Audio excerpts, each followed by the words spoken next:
आज से 22 साल पहले संसद पे हमला हुआ था, तो जिस दिन हमला होता है उस दिन की जब भी बरसी होती है तो सुरक्षा और चाक चौबंद होती है। और जो व्यक्ति कहता है कि इस देश की सरहदें पूर्णतः सुरक्षित हैं, उस जगह पर पार्लियामेंट तक सुरक्षित नहीं है, वो भी इतने सेंसिटिव दिन, जिस दिन पार्लियामेंट रन कर रही है, जिस दिन प्राइम मिनिस्टर वहां जाते हैं, जिस दिन विपक्ष के सारे नेता वहां मौजूद होते हैं, उस दिन इतना बड़ा कांड हो जाता है। ये कांड जो है ना, ये देश का उपहास उड़ाने वाला कांड है। ये कांड देश में सुरक्षा की पोल खोलने वाला कांड है। ये कांड देश में सरकार को के जो सीरियसनेस है उसको उजागर करने वाला कांड है। ये कांड देश के गृह मंत्री पर तमाचा है। अभी आपने देखा ना, जेपी नड्डा साहब कैसे हु चिल्ला रहे थे, जैसे लग रहा था 12वीं क्लास में पढ़ते हैं, और मैडम चली गई कि शोर मत करना बच्चों। आप राष्ट्रीय अध्यक्ष हैं, आपकी एक संजीदगी है। अगर आप लोग इस तरीके का काम करेंगे तो आने वाले बडिंग पॉलिटिशियंस जो हैं, चाहे आपके यहां हो चाहे देश में कोई भी बन रहा हो, वो क्या सीखेगा कि हुल्लड़ करना होता है संसद में बैठ के, हु चिल्लाना होता है, तालियां पीटनी होती हैं, नारे लगाने होते हैं, मुसलमान एमपी को जो है गाली देना होता है, महिलाओं का सम्मान खत्म करना होता है, जो एमपी आपके खिलाफ बोले उसे धक्का मार के पार्लियामेंट से निष्कासित करना होता है। यह है आपका संविधान और यह है आपका नेतृत्व। और इस नेतृत्व पर आप गर्व से कहेंगे भैया भारत जो है वो विश्व गुरु बनने जा रहा है। कि हमने सियासत को लाठी जो है इसलिए मारी थी कि हमारे हक की आवाज नहीं सुनी जा रही थी। तो अब सवाल यह है कि भाई हक की आवाज कौन सुनेगा और कैसे सुनेगा? तो क्या आपको लगता है कि सिर्फ सोशल सर्विस करके आपके हक की आवाज सुनी जा सकती है? तो वो मुझे लगता है कि जो हक की आवाज सुनाने का प्रबल तरीका है वो सियासत है। और इसीलिए मैं सियासत में था। मुझसे लगातार लोग पूछ रहे थे कौन सी पार्टी ज्वाइन करेंगे, क्या करेंगे।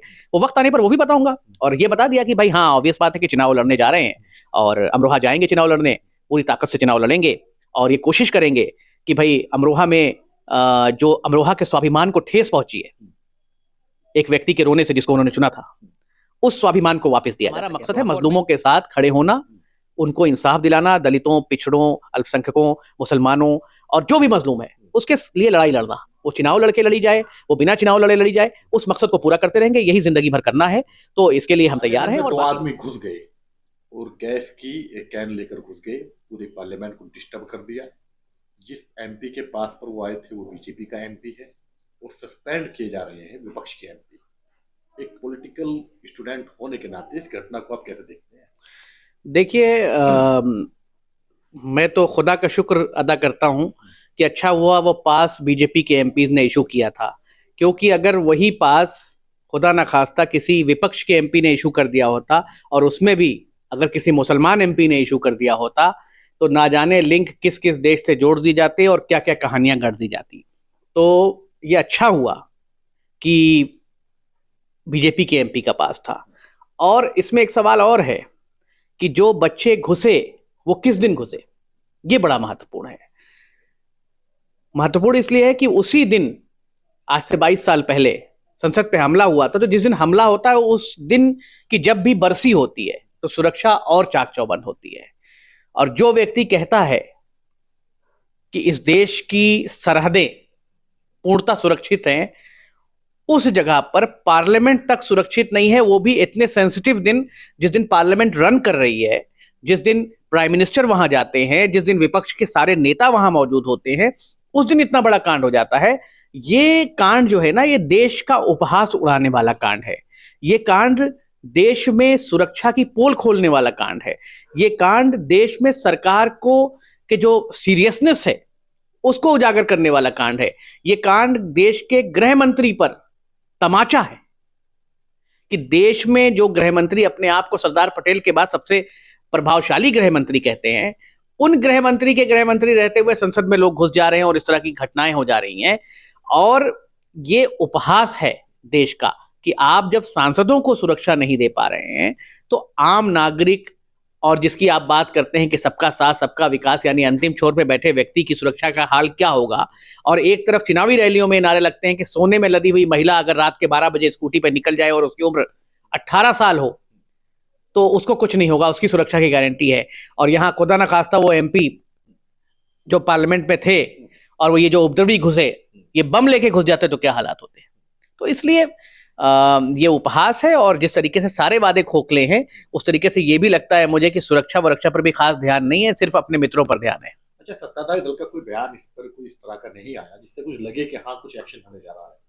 क्या क्यों है आखिर? अगर विपक्ष का एमपी होता और ये घुसने वाले, जैसा आपने शुरुआत में कहा, ये सागर ना होकर के साहिल खान होता तब? नहीं, मेरा एक इसमें कहना है, महुआ मैत्रा को अभी सस्पेंड कर दिया गया, लेकिन जिस एमपी ने पास इशू किए, जो खुलेआम पूरे देश ने देखा, उस एमपी को सस्पेंड तो करने की बात छोड़िए, अभी तक उसे कोई शोकाज नोटिस भी इशू नहीं किया गया।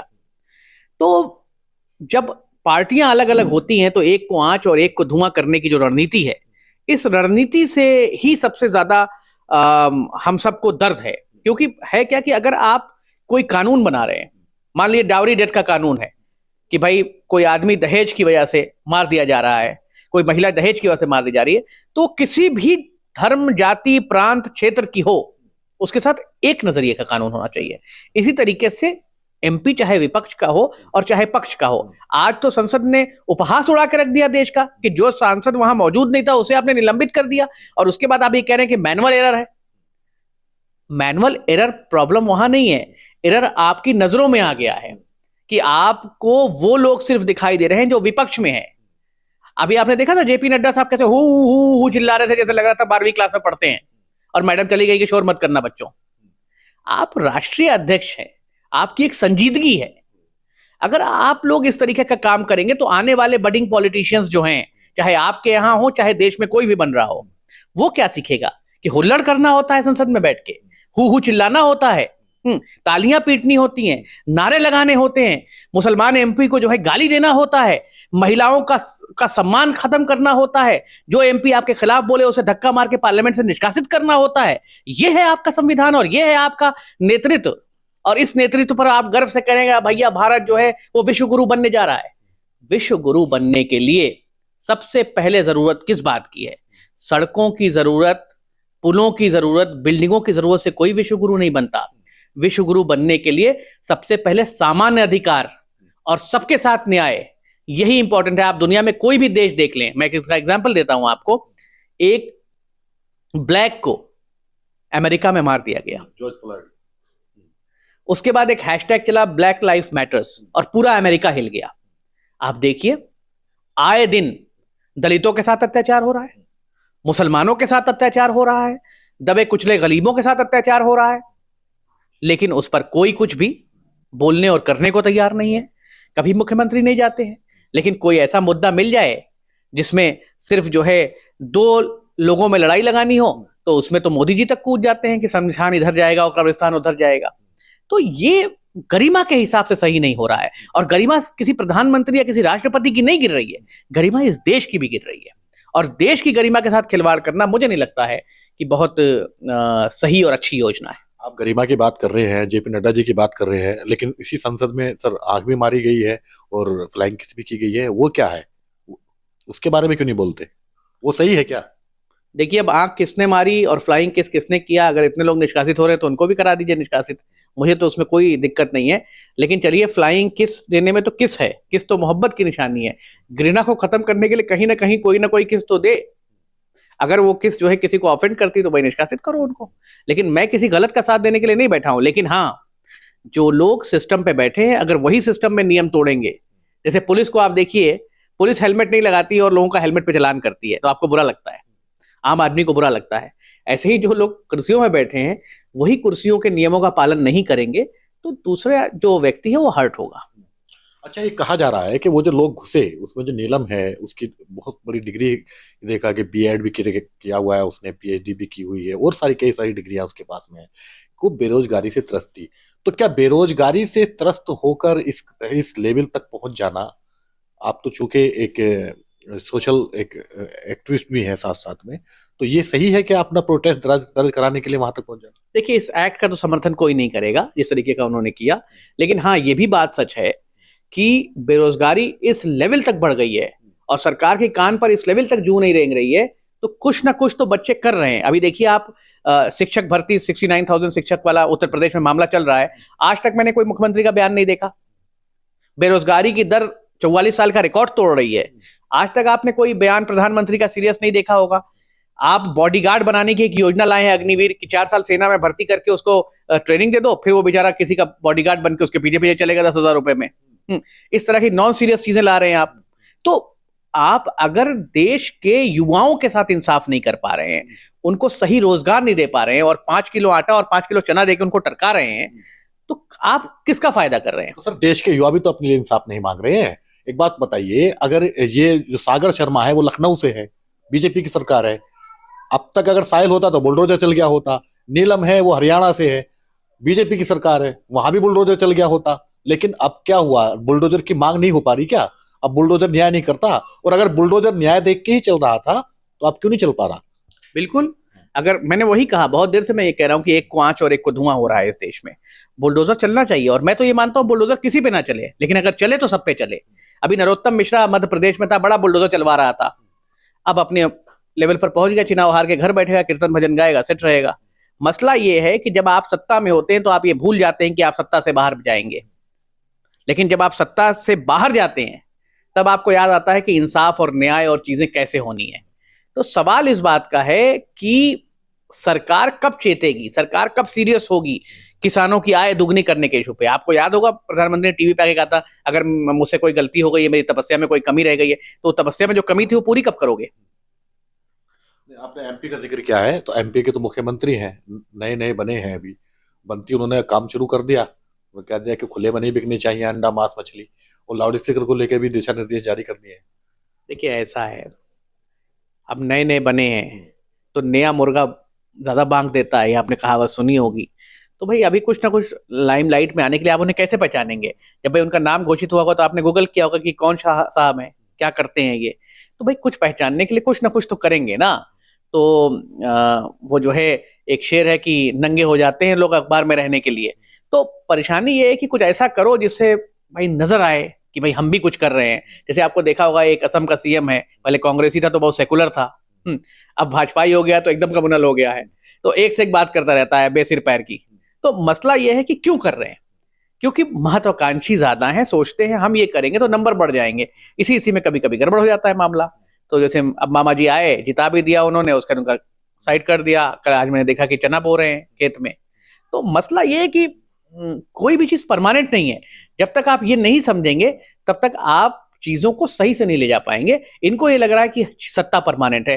कांग्रेस 70 साल राज कर चुकी है, अभी 10 साल हुआ है, इतनी जल्दी कैसे लगने लगा परमानेंट है?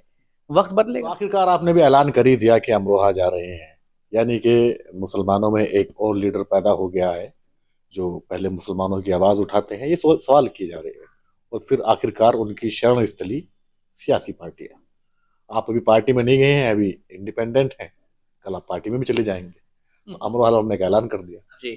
तो शायद आप भूल गए कि मैं अभी नया नया सियासतदान नहीं बना हूँ। 12 साल मैं कांग्रेस पार्टी में रहा हूँ, विभिन्न पदों पे रहा हूँ, और सियासत मैंने अहमद पटेल साहब के घर में रहकर सीखी है। तो अगर आप मुझ पर यह आरोप लगा रहे हैं कि मैं अभी अभी सियासतदान बन मैं नहीं लगा रहा वो आरोप, लोग कह रहे हैं। नहीं, मैं आपको कह रहा हूँ, जो कह रहे हैं उनको जवाब दे दीजिएगा कि अगर ये आरोप है कि भाई अभी समाज सेवा कर रहे थे और अभी सियासत में आ गए, तो ये तो उनको फिर शायद मालूम नहीं कि हमने सियासत को लाथी जो है इसलिए मारी थी कि हमारे हक की आवाज नहीं सुनी जा रही थी। तो अब सवाल ये है कि भाई हक की आवाज कौन सुनेगा और कैसे सुनेगा? तो क्या आपको लगता है कि सिर्फ सोशल सर्विस करके आपके हक की आवाज सुनी जा सकती है? तो वो मुझे लगता है कि जो हक की आवाज सुनाने का प्रबल तरीका है वो सियासत है, और इसीलिए मैं सियासत में था। मुझसे लगातार लोग पूछ रहे थे कौन सी पार्टी ज्वाइन करेंगे, क्या करेंगे। वो वक्त आने पर वो भी बताऊंगा, और ये बता दिया कि भाई हाँ, ऑब्वियस बात है कि चुनाव लड़ने जा रहे हैं और अमरोहा जाएंगे चुनाव लड़ने, पूरी ताकत से चुनाव लड़ेंगे, और ये कोशिश करेंगे कि भाई अमरोहा में जो अमरोहा के स्वाभिमान को ठेस पहुंची है एक व्यक्ति के रोने से जिसको उन्होंने चुना था, उस स्वाभिमान को वापस दिया जा सके अमरोहा को। और मैं अमरोहा चुनाव लड़ने या सांसद बनने नहीं जा रहा हूं, मैं अमरोहा के स्वाभिमान की लड़ाई लड़ने के लिए अमरोहा जा रहा हूं। अगर अमरोहा के लोग ये चाहेंगे कि मैं वो स्वाभिमान की लड़ाई लड़ूं, तो मैं उनसे ये वादा करता हूं कि ना मैं रोऊंगा और ना मैं रोने दूंगा उनको। तो मसला ये है कि स्वाभिमान की लड़ाई है, अमरोहा के स्वाभिमान को ठेस पहुंची, तो उसके लिए मुझे मेरे दिल से ये आवाज आई कि कहीं ना कहीं किसी एक प्रबल सशक्त नेतृत्व की जरूरत है जो वहां लड़ सके। और उन लोगों के जो, क्योंकि हम, मुझे ऐसा लगता है कि वेस्टर्न यूपी, वो प्रबल आप हैं, आप ये मान रहे हैं क्या? ये तो जनता तय करेगी, ये मैं तय करूंगा? जनता को तय करना है, मैं तो अपनी दावेदारी कर रहा हूं। ये जनता को तय करना, जनता अगर मुझे आदेश दे दे कि भाई आप चुनाव ही ना लड़िए, तो मैं तो वापस आ जाऊंगा।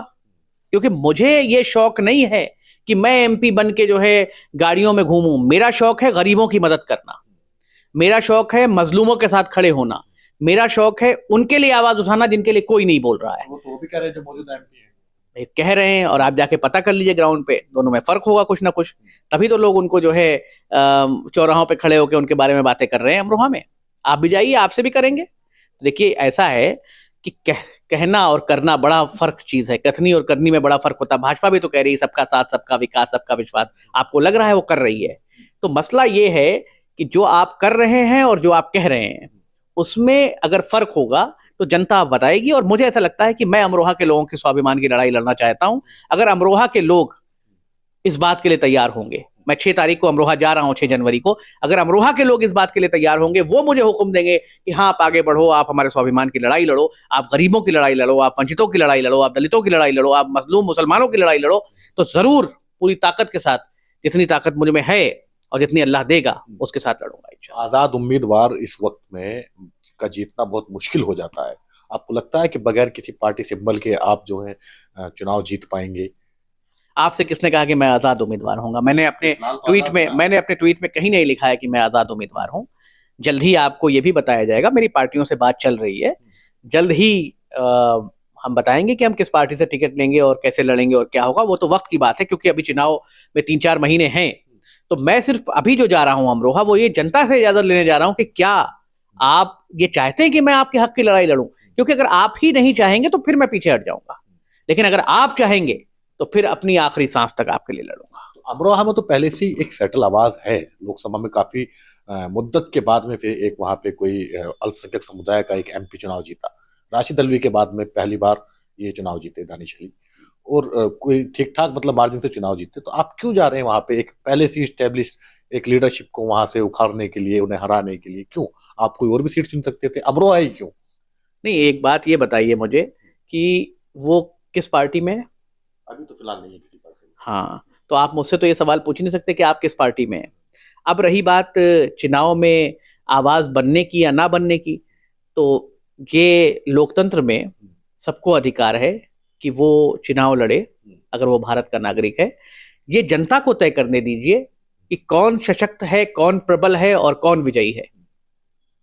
जी। तो मुझे ऐसा लगता है कि इस पे फैसला मीडिया ना करे तो बेहतर होगा।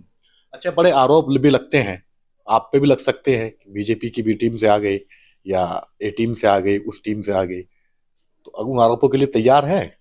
देखिए BCDE ये सब तो हम लोग लोअर केजी में पढ़ते थे, वहीं छोड़ा है हम उसको।